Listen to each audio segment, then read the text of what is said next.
আসসালাম। কি অবস্থা? কেমন আছেন?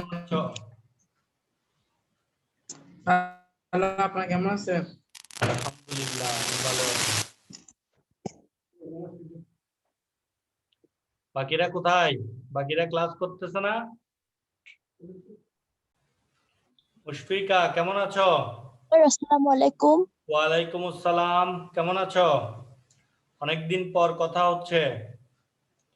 ভালো জি আছো? স্যার, আছি ভালো। আছি। বাসার সবাই ভালো আছে? আছে স্যার। ওকে। রাফসা, রাফসা কেমন আছে?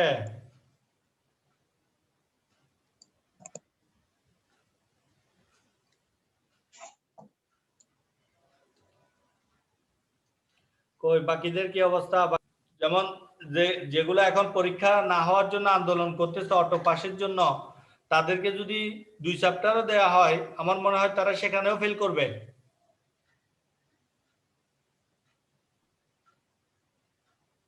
যারা অটো পাসের জন্য আন্দোলন করছে তাদেরকে যদি 2 চ্যাপ্টারও পরীক্ষা দেওয়া হয়, তারা সেখান থেকেও ফুলফিল আনসার করতে পারবে না। আচ্ছা, যা হোক, তাহলে আমরা আমাদের মূল আলোচনায় চলে যাচ্ছি। তোমাদের জন্য আমি আজকের ক্লাসের জন্য একটা স্লাইড রেডি করেছি। আমরা এখন সেই স্লাইডটা দেখব। সবাইকে আমাদের আজকের ক্লাসের জন্য স্বাগতম। আজকে আমাদের হিসাব বিজ্ঞান দ্বিতীয় অধ্যায়, প্রথম থেকে আমরা শুরু করব। আর যে অধ্যায়গুলো আছে আমাদের সংক্ষিপ্ত সিলেবাসে, সেগুলোর আলোকে আমরা আবার পুনরায় রিভাইজ করব। এটা আমাদের এই পূর্ববর্তী রুটিনেও প্রায় শেষ হয়ে গিয়েছিল। আজকে আমরা আবার পুনরায় পড়ব এবং এটার মধ্য থেকে আমরা সৃজনশীল প্রশ্ন প্র্যাকটিস করব, পরীক্ষায় সৃজনশীল অংশগুলো যাতে আমরা আনসার করতে পারি। তাহলে হিসাব বিজ্ঞান নবম দশম শ্রেণীর জন্য লেনদেন, দ্বিতীয় অধ্যায়ের নাম হচ্ছে লেনদেন। আমরা এটা সম্পর্কে আগে থেকেই পড়েছি, জানি, এবং লেনদেন সম্পর্কে আমাদের মোটামুটি ধারণা ক্লিয়ার। হ্যাঁ, আজকে যা যা আলোচনা হবে: ভূমিকা, লেনদেনের ধারণা, লেনদেনের প্রকৃতি বা বৈশিষ্ট্য, ভূমিকা, লেনদেনের ধারণা, লেনদেনের প্রকৃতি বা বৈশিষ্ট্য। প্রথমে আসো ভূমিকাতে। আমরা দেখি, আমরা এখানে কিছু ভিন্ন ভিন্ন ছবি দেখতে পাচ্ছি। এই ছবিগুলোর মধ্যে এক একটি ছবি আমাদের কয়েকটি বিষয়কে নির্দেশ করে। প্রথম ছবিতে আমরা কয়েকজন ব্যক্তি গুরুত্বপূর্ণ কিছু বিষয় নিয়ে আলোচনা করছে এবং একমত পোষণ হচ্ছে এমন একটি বোঝা যাচ্ছে। দ্বিতীয় ছবিতে আমরা দেখতে পাচ্ছি একজন ব্যক্তি কিছু বিনিময় করছে, এখানে একটি মুদ্রা দেখা যাচ্ছে, নোট বা মুদ্রা। এবং তৃতীয় ছবিতে দেখতে পাচ্ছি একজন বৃদ্ধ মহিলা ভিক্ষা করছে, সাহায্য চাচ্ছে মানুষের নিকট। চতুর্থটাতে একটা গিফট বক্সের মতো দেখা যাচ্ছে। তাহলে দেখো, লেনদেন শব্দটির আবিধানিক অর্থ হলো আদান প্রদান। এই চারটা ছবি কিন্তু আদান প্রদানের বিষয়টিকে বোঝাচ্ছে। অর্থাৎ লেনদেন শব্দটির আবিধানিক অর্থ হলো আদান প্রদান। অর্থের মাপকাঠিতে পরিমাপ করা যায় এরূপ কোনো দ্রব্য সেবা আদান প্রদান দ্বারা কোনো ব্যক্তি বা প্রতিষ্ঠানের আর্থিক অবস্থার পরিবর্তন ঘটলে এরূপ আদান প্রদানকে লেনদেন বলে। দেখো, লেনদেন শব্দটি দ্বারা কি বোঝায়? আদান প্রদান, দেওয়া নেওয়া, গ্রহণ এবং পরিশোধ করাকে বোঝায়। অর্থের মাপকাঠিতে পরিমাপ করা যায় এমন কোনো দ্রব্য বা সেবার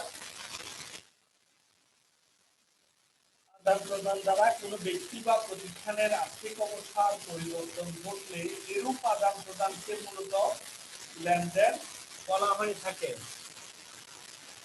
আশা করি লেনদেনটা বুঝতে পেরেছ। লেনদেনের প্রকৃতি বা বৈশিষ্ট্য, লেনদেনের কতিপয় সুনির্দিষ্ট প্রকৃতি বা বৈশিষ্ট্য আছে, যেটার উপর ভিত্তি করে আমরা কোনো একটি ঘটনাকে লেনদেন হিসেবে আখ্যায়িত বা বিবেচনা করতে পারবো। আমরা জানি সাধারণত লেনদেনগুলো ঘটার পিছনে বিভিন্ন ঘটনা দায়ী, অর্থাৎ বিভিন্ন ঘটনা থেকে লেনদেনগুলো কি হয়, সৃষ্টি হয়। আমাদের দৈনন্দিন জীবনে সংঘটিত বিভিন্ন ধরনের ঘটনাগুলোর মধ্য থেকে যে ঘটনাগুলো অর্থের মাপকাঠিতে পরিমাপযোগ্য এবং অর্থ দ্বারা পরিমাপ করা যায় এমন সেগুলোকেই মূলত লেনদেন বলা হয়। অর্থের অঙ্কে পরিমাপযোগ্য। লেনদেনের প্রথম বৈশিষ্ট্য হচ্ছে অর্থের অঙ্কে পরিমাপযোগ্য। কোনো একটি ঘটনা লেনদেন হতে হলে সর্বপ্রথম সেই ঘটনাটি অর্থের অঙ্কে পরিমাপযোগ্য হবে, অর্থাৎ অর্থ দ্বারা পরিমাপ করা যাবে এমন ঘটনাগুলোই লেনদেন। 2. আর্থিক অবস্থার পরিবর্তন। তাহলে সংঘটিত ঘটনাগুলো অবশ্যই কোনো ব্যক্তি বা ব্যবসা প্রতিষ্ঠানের আর্থিক অবস্থার পরিবর্তন ঘটাবে, অর্থাৎ আর্থিক অবস্থা বলতে একজন ব্যক্তির অর্থের পরিমাণ বৃদ্ধি পাবে বা হ্রাস পাবে, তার অর্থ বেড়েও যেতে পারে বা কমেও যেতে পারে। এই ধরনের অবস্থার পরিবর্তন ঘটলে সেটিকে বলা হয় মূলত আর্থিক অবস্থার পরিবর্তন। দ্বৈত সত্তা।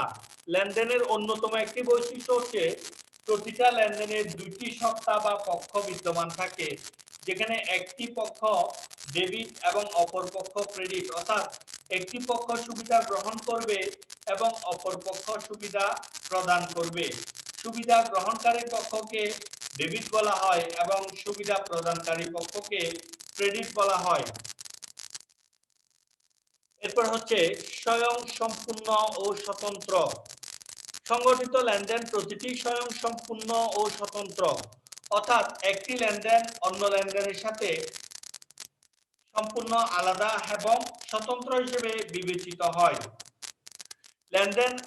লেনদেনের আরেকটি উল্লেখযোগ্য বৈশিষ্ট্য প্রতিটি লেনদেন স্বয়ংসম্পূর্ণ, অর্থাৎ একটি আরেকটি হতে সম্পূর্ণ আলাদা। যেমন 10,000 টাকার পণ্য বিক্রয় করে 7 দিন পর টাকা পাওয়া গেল, এখানে ধার বিক্রয় একটি লেনদেন এবং 7 দিন পরে অর্থপ্রাপ্তির বিষয়টি ভিন্ন আরেকটি লেনদেন হবে। এই দুটি ঘটনা আলাদা আলাদা, স্বয়ংসম্পূর্ণ এবং স্বতন্ত্র। দৃশ্যমানতা। লেনদেনের অন্যতম আরেকটি বিষয় বা বৈশিষ্ট্য হচ্ছে প্রতিটি লেনদেন দৃশ্যমান এবং অদৃশ্য উভয়ই হতে পারে। কিছু কিছু ঘটনা যেগুলো দৃশ্যমান সেগুলো দৃশ্যমান লেনদেন, আবার যেগুলো দেখা যায় না কিন্তু যেগুলোর অস্তিত্ব বিদ্যমান আছে সেগুলোকে বলা হয় অদৃশ্য লেনদেন। লেনদেনের দৃশ্যমানতা এটি একটি গুরুত্বপূর্ণ বৈশিষ্ট্য। এরপর ঐতিহাসিক ঘটনা। লেনদেন সাধারণত ঐতিহাসিক কোনো ঘটনার উপর ভিত্তি করেই ঘটে থাকে। ঐতিহাসিক ঘটনাগুলোও লেনদেন। যে সকল আর্থিক ঘটনা পূর্বে ঘটে গেছে এবং যেগুলো বর্তমানেও যেগুলোর ইফেক্ট বা প্রভাব রয়েছে সেগুলোকেই মূলত ঐতিহাসিক ঘটনা বলা হয়। হিসাব সমীকরণের প্রভাব বিস্তার। কোনো একটি ঘটনা লেনদেন হতে হলে অবশ্যই সেটি হিসাব সমীকরণের উপর প্রভাব বিস্তার করবে বা প্রভাব ফেলবে। শ্রেণীর কাজ। পূর্ববর্তী আলোচনার উপর ভিত্তি করে এখন কিছু শ্রেণীর কাজ এখানে অন্তর্ভুক্ত করা হয়েছে। অর্থের মাপকাঠিতে পরিমাপযোগ্য কোনো ঘটনাকে কি বলা হয়? ওয়ালিদ, এটা আনসার দাও। লেনদেন সর্বদা কিসের পরিবর্তন করে? হিসাবের উৎস কি? লেনদেন শব্দটির আবিধানিক অর্থ কি? অর্থের মাপকাঠিতে পরিমাপযোগ্য কোনো ঘটনাকে লেনদেন বলা হয়। লেনদেন সর্বদা আর্থিক অবস্থার পরিবর্তন ঘটায়, পরিবর্তন করে। হিসাবের উৎস হচ্ছে লেনদেন, অর্থাৎ লেনদেনের প্রাথমিক উৎস হিসাব হতেই লেনদেনগুলো সঠিকভাবে লিপিবদ্ধ করা হয়। লেনদেন শব্দটির আবিধানিক অর্থ হচ্ছে আদান বা প্রদান। আদান এবং প্রদান হচ্ছে লেনদেন শব্দের আবিধানিক অর্থ। সকল লেনদেন ঘটনা, কিন্তু সকল ঘটনা কি লেনদেন? সকল ঘটনাগুলো কোনো না কোনো সকল লেনদেনগুলো কোনো না কোনো ঘটনা, কিন্তু সবগুলো ঘটনা কখনোই লেনদেন নয়। যে ঘটনাগুলোর সাথে আর্থিক সঙ্গতি রয়েছে বা আর্থিক অবস্থা সংযুক্ত রয়েছে সেগুলোই মূলত কি লেনদেন।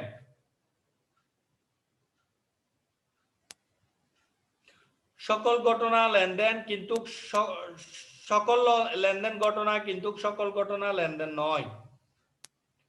আর্থিক ঘটনা থেকে লেনদেনের উৎপত্তি হয়। বিভিন্ন ধরনের আর্থিক ঘটনাগুলোই মূলত লেনদেনের উৎস। প্রতিটি লেনদেন বা আদান প্রদানে দুটি পক্ষ বা হিসাব জড়িত থাকে, এটাকে মূলত লেনদেনের দ্বৈত সত্তা বলা হয়। 2000 টাকা মূল্যের পণ্য ক্রয় বা বিক্রয় হলে লেনদেন হবে কেন? অর্থের মাপকাঠিতে পরিমাপযোগ্য বলে, অর্থাৎ 2000 টাকা মূল্যের পণ্য ক্রয় বা বিক্রয়, এই ঘটনাটি অর্থের মাপকাঠিতে পরিমাপযোগ্য বলে এটি লেনদেন হিসেবে বিবেচিত হবে। প্রতিটি লেনদেনে জড়িত থাকে কয়টি পক্ষ? প্রতিটি লেনদেনে সাধারণত দুটি পক্ষ জড়িত থাকে। দ্বৈত সত্তা বলতে কি বোঝায়? দ্বৈত সত্তা বলতে দুটি পক্ষ, অর্থাৎ একটি পক্ষ সুবিধা গ্রহণকারী এবং অপর পক্ষ সুবিধা প্রদানকারী হিসাবকে বোঝানো হয়ে থাকে। প্রথম লেকচার শেষ, এবার আমরা আজকের ক্লাসের জন্য দ্বিতীয় লেকচারটি দেখব। আজকের ক্লাসের দ্বিতীয় লেকচারের জন্য আলোচ্য বিষয়বস্তু হচ্ছে লেনদেন চিহ্নিতকরণ, হিসাব সমীকরণ। কোনো একটি ঘটনা লেনদেন হলে সেটিকে আমরা তার বৈশিষ্ট্যের ভিত্তিতে চিহ্নিত করব সেটি লেনদেন কিনা, এবং আজকে হিসাব সমীকরণ সম্পর্কে আমরা বিস্তারিতভাবে জানব। ব্যবসা প্রতিষ্ঠানে সংগঠিত অসংখ্য ঘটনা থেকে লেনদেনের বৈশিষ্ট্যের ভিত্তিতে লেনদেনগুলো আলাদাভাবে চিহ্নিত করতে হয়। অর্থাৎ একজন ব্যবসায়ী তার প্রতিষ্ঠানে অসংখ্য ঘটনা দৈনন্দিন ঘটতে থাকে, সেখান থেকে লেনদেনের বৈশিষ্ট্যের ভিত্তিতে লেনদেনগুলোকে আলাদাভাবে চিহ্নিত করতে হয়।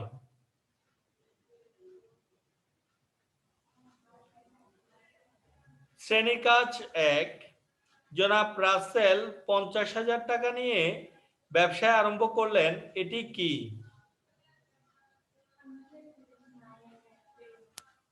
লেনদেন। কারণ জনাব রাসেল 50,000 টাকা নিয়ে ব্যবসা আরম্ভ করার ফলে ব্যবসায় আর্থিক অবস্থার পরিবর্তন ঘটেছে, আর আর্থিক অবস্থার পরিবর্তন ঘটলে সেটি ব্যবসায়ের লেনদেন হিসেবে বিবেচিত হবে। কারণ নগদ অর্থ মূলধন স্বরূপ আনয়ন করায় প্রতিষ্ঠানের আর্থিক অবস্থার পরিবর্তন হয়েছে, ফলে এটি লেনদেন। তিনি 5,000 টাকার পণ্য নগদে বিক্রয় করেন, এটাও একটি লেনদেন। কারণ পণ্যের মূল্য অর্থের মাপকাঠিতে পরিমাপযোগ্য। পণ্য ক্রয়ের ফলে প্রতিষ্ঠানের খরচ ও নগদ অর্থের হ্রাস ঘটেছে, তাই এটি ব্যবসায়ের লেনদেন। তিনি তার একজন পাওনাদারকে 20,000 টাকা পরিশোধ করেছেন, উক্ত ঘটনাটিও ব্যবসায়ের একটি লেনদেন হিসেবে বিবেচিত হবে, কেননা পাওনাদারকে পরিশোধের ফলে ব্যবসায়ের দায় ও নগদ উভয়ই হ্রাস পেয়েছে, ফলে প্রতিষ্ঠানের আর্থিক অবস্থার পরিবর্তন ঘটেছে। তিনি পণ্য ক্রয়ের জন্য 5,000 টাকার ফরমায়েশ প্রদান করেছেন। পণ্য ক্রয়ের জন্য ফরমায়েশ প্রদান করলে উক্ত ঘটনাটি লেনদেন নয়, কেননা পণ্য ক্রয়ের ফরমায়েশ প্রদান পণ্য ক্রয় বুঝায় না, ফলে আর্থিক অবস্থার অপরিবর্তনীয়, ফলে ব্যবসায়ের আর্থিক অবস্থার কোনো ধরনের পরিবর্তন হয় না, তাই এটি ব্যবসায়িক লেনদেন নয়। তিনি বিজ্ঞাপন বাবদ 2,000 টাকা প্রদান করেছেন, এটি একটি লেনদেন। কারণ বিজ্ঞাপন বাবদ সুবিধার মূল্য নগদ পরিশোধ করায় প্রতিষ্ঠানের আর্থিক অবস্থার পরিবর্তন ঘটেছে। অর্থাৎ যখন নগদ অর্থ দ্বারা বিজ্ঞাপনের খরচ পরিশোধ করা হয়েছে, এক্ষেত্রে প্রতিষ্ঠানের আর্থিক অবস্থা হ্রাস পেয়েছে এবং নগদ অর্থ সম্পদও হ্রাস পেয়েছে। তিনি জনাব করিমকে মাসিক 10,000 টাকা বেতনে তার ব্যবসায়ের ম্যানেজার নিয়োগ দিলেন।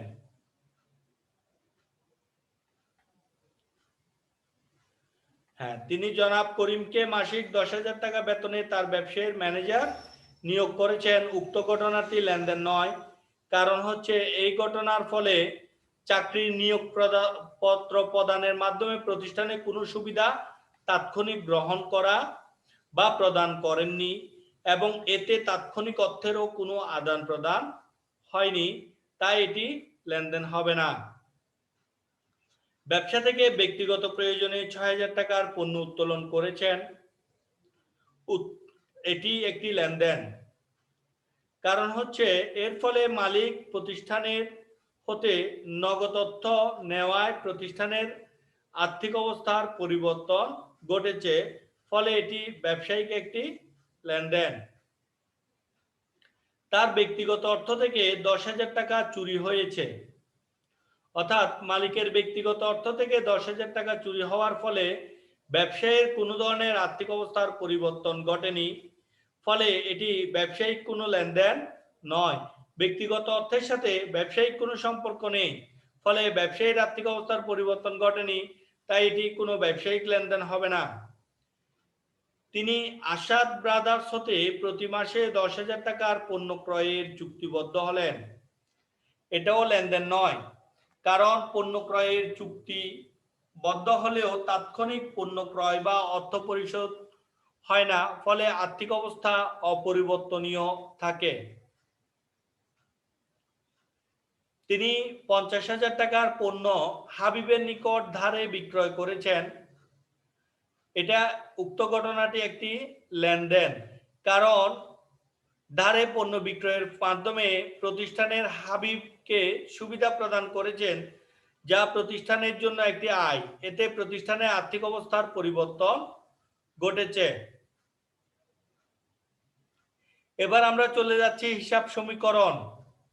ওয়ালিদ, তুমি কি আছো?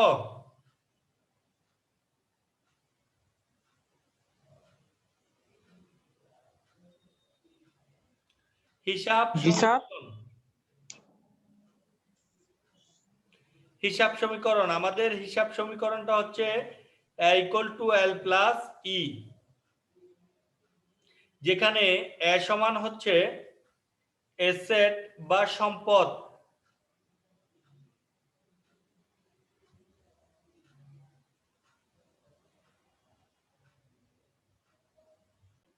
ঠিক আছে। তাহলে আমরা আমাদের পরবর্তী আলোচনায় চলে যাচ্ছি। আমরা হিসাব সমীকরণ সম্পর্কে দেখছিলাম। হিসাব সমীকরণটি হচ্ছে A=L+E, যেখানে A সমান অ্যাসেটস বা সম্পদ সমূহ এবং L হচ্ছে লায়াবিলিটিস বা দায় সমূহ, E হচ্ছে ইকুইটি বা মালিকানা শর্ত। তাহলে A সমান সম্পদ এর যোগফল হবে দায় এবং মালিকানা সত্ত্বের সমান, অর্থাৎ কোনো প্রতিষ্ঠানের মোট সম্পদ যদি তার দায় এবং মালিকানা সত্ত্বের সমান মূল্য বহন করে, তখন সেটিকে বলা হয় হিসাব সমীকরণ। অ্যাসেট সমান লায়াবিলিটিস প্লাস ওনার্স ইকুইটি। হিসাব সমীকরণটিকে বর্ধিত করলে পাওয়া যায় A=L+C+R-C-D, যেখানে C হচ্ছে ক্যাপিটাল বা মূলধন। মূলধন হচ্ছে মালিক ব্যবসায় যা কিছু সরবরাহ করে, সেটা নগদ টাকা, আসবাবপত্র, ব্যাংকে জমাকৃত টাকা, যন্ত্রপাতি, সবগুলোই ব্যবসায়ের জন্য মূলধন হিসেবে বিবেচিত হয়। আর হচ্ছে রেভিনিউ হচ্ছে প্রতিষ্ঠানের জন্য আয়। যখন কোনো প্রতিষ্ঠান নিয়মিতভাবে বারবার অর্থ আয় করে বা উপার্জন করে টাকা আসে, তখন সেটিকে প্রতিষ্ঠানের আয় বলা হয়। ই হচ্ছে এক্সপেন্স বা ব্যয়সমূহ। প্রতিষ্ঠানের ব্যয় হচ্ছে যখন নিয়মিতভাবে বারবার বছরে একাধিক সংখ্যক বারের জন্য অর্থ প্রদান করা হয় তখন সেটিকে ব্যয় বলা হয়। এবং ডি হচ্ছে ড্রয়িংস বা উত্তোলন। যখন প্রতিষ্ঠানের মালিক ব্যবসা হতে নগদ টাকা, পণ্যদ্রব্য বা কোনো কিছু নিয়ে যায়, সেটার আর্থিক মূল্য ব্যবসায়ের উত্তোলন হিসেবে বিবেচিত হয়। তাহলে এখানে আমরা হিসাব সমীকরণের বর্ধিত রূপটি দেখতে পাচ্ছি। এ ইকুয়াল টু মোট দায় এবং মূলধন, আয়, ব্যয়, উত্তোলন ইত্যাদি সমন্বিত ফলাফলের যোগফল। এখানে মালিকানা সত্ত্ব মূলধন যোগ আয় বাদ ব্যয় বাদ উত্তোলন, অর্থাৎ মূলধনের সাথে আয়কে যোগ করতে হবে এবং ব্যয় ও উত্তোলনকে বিয়োগ করে দেখাতে হবে। বা ইকিউ সমান ইকুইটি সমান সি প্লাস আর মাইনাস সি মাইনাস ডি।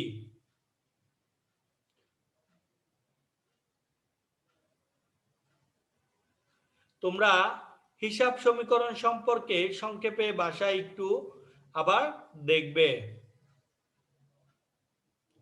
এবার চলে যাচ্ছে আমরা আমাদের ক্লাসের পরবর্তী অংশে, অর্থাৎ পরবর্তী লেকচারে। এই ক্ষেত্রে আমাদের আলোচ্য বিষয় হচ্ছে হিসাব সমীকরণের দফাসমূহের ব্যাখ্যা, হিসাব সমীকরণের উপর লেনদেনের প্রভাব, হিসাব সমীকরণের উপাদানের দফাসমূহের বর্ণনা, সম্পদ সমান দায় যোগ মূলধন যোগ আয় মাইনাস ব্যয় মাইনাস উত্তোলন, মূলধন যোগ আয় মাইনাস ব্যয় মাইনাস উত্তোলন সমান মালিকানা সত্ত্ব।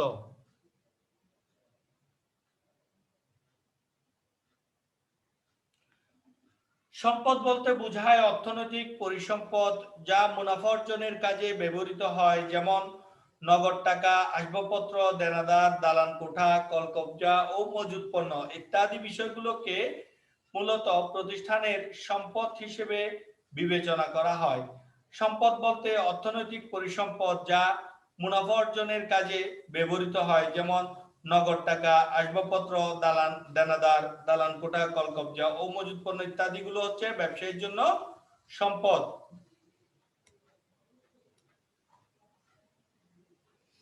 দায়, দায় হচ্ছে ব্যবসায়ের আর্থিক দায়বদ্ধতা যা ব্যবসায়ের একটি নির্দিষ্ট সময় পরে পরিশোধ করতে হয়, যেমন পাওনাদার, ঋণ ও বকেয়া খরচ ইত্যাদি। মালিকানা সত্ত্ব মোট সম্পদ থেকে তৃতীয় পক্ষের দাবি বাদ দিলে বা মোট সম্পদের মধ্যে বুঝি নাই, বলো। আজান দিচ্ছে স্যার। আজান দিচ্ছে? আমার এখানে তো দিচ্ছে না। আমরা ছিলাম মালিকানা সত্ত্ব মোট সম্পদ থেকে তৃতীয় পক্ষের দাবি বাদ দিলে বা মোট সম্পদের মধ্যে মালিকানা সত্ত্বকে যে চারটি উপাদান প্রভাবিত করে তা নিচে দেখানো হলো। মূলধন, কোনো ব্যবসা প্রতিষ্ঠানের মূলধনের মাধ্যমে মালিকানা সত্ত্ব শুরু হয়, অর্থাৎ মালিক যা কিছু ব্যবসায় সরবরাহ করে সেটা ব্যবসায়ের মূলধন হিসেবে বিবেচিত হয়।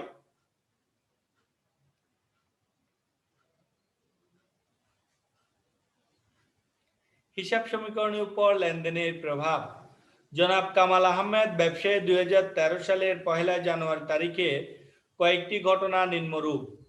মূলধন আনা হলো 1 লক্ষ টাকা, বাকিতে ক্রয় 10,000 টাকা, নগদ বিক্রয় 15,000 টাকা, করিম ব্রাদার্সকে 5,000 টাকার পণ্য ক্রয়ের ফরমায়েশ প্রদান করা হলো, নগদে আসবাবপত্র ক্রয় 6,000 টাকা। ঘটনাগুলোর মাধ্যমে হিসাব সমীকরণের উপর প্রভাব দেখিয়ে লেনদেন চিহ্নিত করি। উত্তর,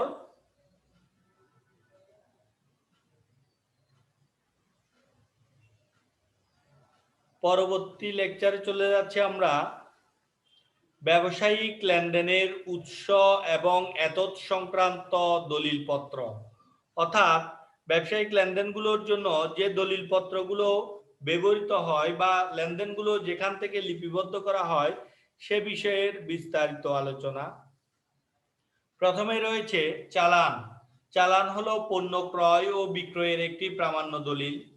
বিক্রেতা যখন পণ্য বিক্রয় করে তখন পণ্যের পূর্ণ বিবরণ সংবলিত একটি লিখিত দলিল ক্রেতাকে হস্তান্তর করে। এই লিখিত দলিল হচ্ছে চালান। এর উপর ভিত্তি করে ক্রয় বই ও বিক্রয় বই লেখা হয়। নিম্নে একটি চালানের নমুনা ছক দেওয়া হচ্ছে, তোমরা দেখো। চালান নং, তারিখ, ক্রেতার নাম, জাদিদ স্টোর ইত্যাদি বিষয় সংশ্লিষ্ট থাকে। পরবর্তী হচ্ছে ভাউচার। ক্রয় বিক্রয় খরচ, আয় ইত্যাদি সকল প্রকার লেনদেনের হিসাবের বইয়ে লিপিবদ্ধ করার জন্য যে সাক্ষ্য প্রমাণপত্র ব্যবহৃত হয় তাকে ভাউচার বলে। ভাউচার দুই প্রকার, যথা এক ডেবিট ভাউচার এবং ক্রেডিট ভাউচার। ক্রয় সহ সকল খরচের জন্য যে ভাউচার ব্যবহার করা হয় সেটি মূলত ডেবিট ভাউচার এবং বিক্রয় সহ সকল আয়ের জন্য যে ভাউচার ব্যবহৃত হয় সেটি হচ্ছে ক্রেডিট ভাউচার। ডেবিট ভাউচার পণ্য ক্রয় ও বিক্রয় খরচের জন্য যে ভাউচার ব্যবহৃত হয় তা ডেবিট ভাউচার। পণ্য বিক্রয় ও আয়ের জন্য যে ভাউচার ব্যবহৃত হয় তা হচ্ছে ক্রেডিট ভাউচার।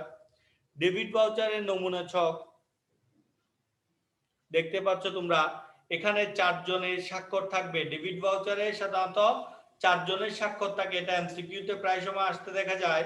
ভাউচারে কয়জনের স্বাক্ষর থাকে? ক্যাশিয়ারের স্বাক্ষর, হিসাবরক্ষকের স্বাক্ষর, ব্যবস্থাপকের স্বাক্ষর এবং গ্রহীতার স্বাক্ষর, এই 4 জন ব্যক্তির স্বাক্ষর থাকে। ডেবিট নোট ক্রয়কৃত মাল ফেরত দেওয়ার লক্ষ্যে মালের পূর্ণ বিবরণ, মালের পরিমাণ, দর ও মূল্য ইত্যাদি লিখে ক্রেতা বিক্রেতার নিকট যে লিখিত কাগজ পাঠায় তাকে ডেবিট নোট বলে। ডেবিট নোট ক্রেতা তৈরি করেন। এর সাহায্যে ক্রয় ফেরত বই লেখা হয়, অর্থাৎ ডেবিট নোটের সাহায্যে ক্রয় ফেরত বইটা লিপিবদ্ধ করা হয়। ডেবিট নোটের একটি নমুনা ছক এখানে দেওয়া হলো। ডেবিট নোট নাম্বার, তারিখ, প্রাপকের নাম, ঠিকানা, সূত্র এবং পরবর্তীতে পণ্যের বিবরণ উল্লেখ করে ডেবিট নোটটি প্রস্তুত করা হয়। পরবর্তী ব্যবসায়িক লেনদেনের প্রামাণ্য দলিল হিসেবে ব্যবহৃত হয় ক্যাশ মেমো। ক্যাশ মেমো সম্পর্কে আমাদের সবারই মোটামুটি ধারণা রয়েছে, কারণ ক্যাশ মেমো হচ্ছে যেটা নগদ মূল্যে পণ্য ক্রয় বিক্রয়ের জন্য ব্যবহার করা হয়, অর্থাৎ ক্যাশ মেমোর সাহায্যে ক্রয় বিক্রয়ের জন্য ক্যাশ মেমোগুলো ব্যবহার করা হয়। ক্যাশ মেমো সাধারণত 3 কপি করা হয়। মূল কপি ক্রেতাকে দেওয়া হয়, দ্বিতীয় কপি প্রতিষ্ঠানের হিসাব বিভাগে এবং তৃতীয় কপি বিক্রয় বিভাগে সংরক্ষিত হয়। অর্থাৎ ক্যাশ মেমো সর্বমোট 3 কপি তৈরি করা হয়। ক্যাশ মেমোর একটি নমুনা ছক এখানে দেখানো হচ্ছে, যেখানে তারিখ, ভাউচার নাম্বার, ক্যাশ মেমো, ক্রেতার নাম, ঠিকানা, যে পণ্যের পরিমাণ, বিবরণ, তারিখ, দর ইত্যাদি উল্লেখ থাকে। আশা করি সবাই বুঝতে পেরেছ। আজকের ক্লাস সম্পর্কে কারো কোনো প্রশ্ন আছে? কারো কোনো কিছু জিজ্ঞাসা করার আছে? লেনদেনের ভূমিকা, ধারণা, লেনদেনের প্রকৃতি, বৈশিষ্ট্যগুলো পড়েছি আমরা।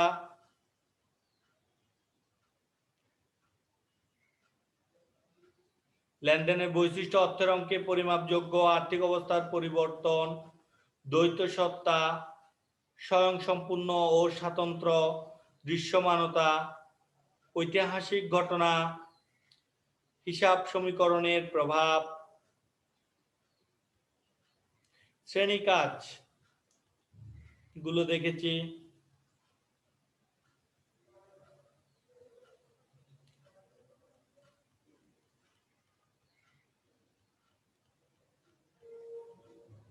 এরপর হচ্ছে আমরা পরবর্তীতে আলোচনা করেছিলাম লেনদেন চিহ্নিত করা এবং হিসাব সমীকরণ। লেনদেন সাধারণত বিভিন্ন ঘটনা থেকে উৎপত্তি হয়। কয়েকটি লেনদেনের উদাহরণ দেখেছিলাম আমরা।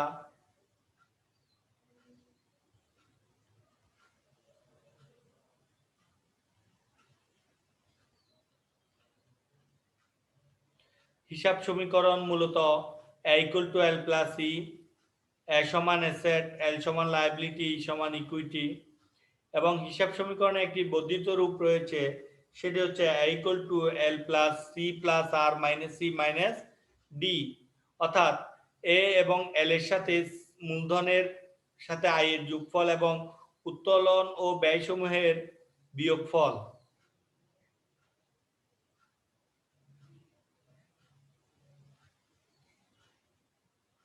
এরপর আমরা হিসাব সমীকরণের দফাসমূহের ব্যাখ্যা দেখেছিলাম, হিসাব সমীকরণের উপর লেনদেনের প্রভাব এই জাতীয় একটি ছক পড়েছিলাম। হিসাব সমীকরণের দফাগুলোর মধ্যে সম্পদ, দায়, মালিকানা সত্ত্ব, এই বিষয়গুলো আমরা জেনেছিলাম। হিসাব সমীকরণে লেনদেনের প্রভাব, অর্থাৎ প্রতিটি লেনদেন হিসাব সমীকরণকে প্রভাবিত করে, হিসাব সমীকরণের উপাদানগুলোকে হ্রাস বৃদ্ধি ঘটায়। এটাই হচ্ছে মূলত হিসাব সমীকরণের উপর লেনদেনগুলোর প্রভাব। এছাড়াও আমরা বিভিন্ন ধরনের ব্যবসায়িক দলিল সম্পর্কে পড়েছিলাম। তার মধ্যে হচ্ছে চালান, চালানের নমুনা ছক, voucher, debit voucher, credit voucher, debit note, debit নোটের নমুনা ছক, ক্যাশ মেমো। ক্যাশ মেমো সাধারণত 3 কপিতে প্রস্তুত করা হয় এবং ভাউচার 4 জনের স্বাক্ষর থাকে। এগুলো এমসিকিউ প্রশ্নের জন্য খুবই গুরুত্বপূর্ণ বিষয়। এতটুকুই হচ্ছে আজকের ক্লাসের মূল আলোচ্য বিষয়। আশা করি সবাই বুঝতে পেরেছ। কারো কোনো সমস্যা নেই। এরপরেও যদি কারো কোনো সমস্যা থেকেও থাকে তাহলে অবশ্যই আমাকে তোমরা গ্রুপে পার্সোনালি জানাইতে পারবা। আমি সর্বোচ্চ সমাধান দেওয়ার চেষ্টা করব। তাহলে আমাদের অ্যাকাউন্টিং পরীক্ষা হবে অধ্যায় 2 এবং 3 এবং 6, এই 3টি অধ্যায়ের উপর ভিত্তি করে 4টি সৃজনশীল প্রশ্ন দেয়া থাকবে। সেখান থেকে তোমরা যে কোনো 3টি সৃজনশীল প্রশ্নের উত্তর তোমাদেরকে প্রস্তুত করতে হবে, তৈরি করতে হবে, এবং খাতা অবশ্যই তোমরা বুধ এবং বৃহস্পতিবার এই 2 দিনের মধ্যে জমা দিবে। আশা করি সবাই বুঝতে পেরেছ। সবাই ভালো থাকবে এবং সুস্থ থাকবে। পরবর্তী ক্লাসে দেখা হবে সেই প্রত্যাশায় আজকের ক্লাস এখানেই শেষ করছি। সবাইকে অসংখ্য ধন্যবাদ।